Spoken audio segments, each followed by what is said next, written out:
Hello guys, for today's video tayo po ay naggagawa ng tinapay sa bahay. Pansamantala po ito ang ating ginagawa habang nasa bahay. So guys, sa hindi po pala nakakaalam, ako po ay dating isang biyahero, Bicol at Isabela.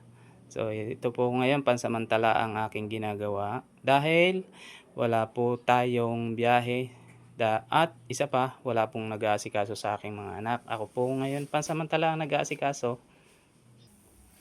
So guys, yan po, tayo po ay may nakasalang na tinapay. So sa kawali lang po tayo nagagawa. Pansamantala po habang wala pa po tayong nabibiling paglulutuan or oven na malaki. At ito nga po guys, may naluto na po tayong dalawang flavor. So ito guys, yung cheese flavor at ito naman pong may coated na ito pong nasa plastic na ay OB flavor. So guys, sa hindi po pala nakakaalam, si John Soren or Renzo Vlogger or mas kilala sa Kadonat ay anak ko po yon. So senior high po siya. Siya po ang nagdadala nito sa school na tinapay. So dati donut po ang ginagawa natin. So pansamantala po tinigil natin yon at ito mas sellable po ang ganitong klaseng tinapay, kaya awa naman ng Diyos ay lagi po itong ubos. Habang nasa bahay po ako, so wala po akong,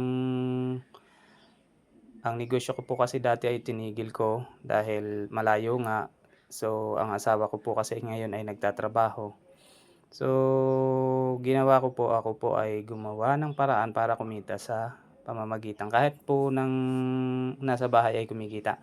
At siyempre, so ang nagtitinda po nito dati po yung anak kong babae na sa ngayon po ay OIC na naman po yun ng awa ng Diyos po ay ayos, stable na po ang kanyang trabaho.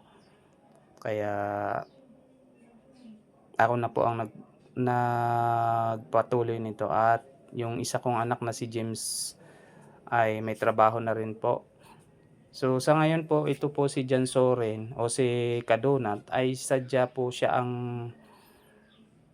nagtitinda na sa ngayon. So guys, yan nga po pala si Renzo Vlogger or mas kilala sa Kadonat. Sa hindi po pala nakakaalam, yan po ay anak ko.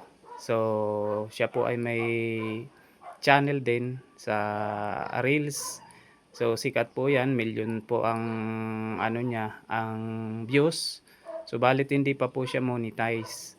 So napakarami pong basher kaya nai-stress. So pansamantala po tumigil siya sa kanyang pagbablog.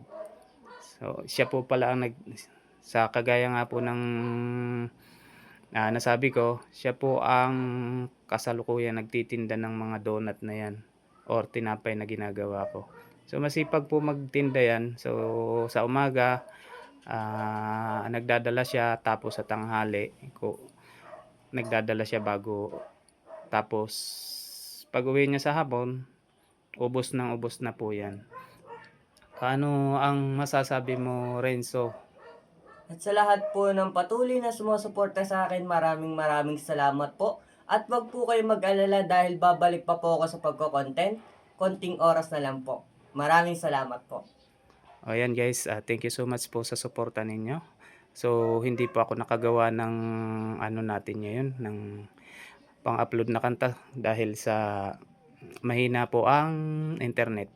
So kaya nagawa na lang po ako ng content na itong paggagawa natin ng tinapay. Shoutout po pala kay Ma'am Emilisa, Tita Lisa, and then to my friend Busan Go Go Go. Thank you so much for sharing your blessings. God bless us all.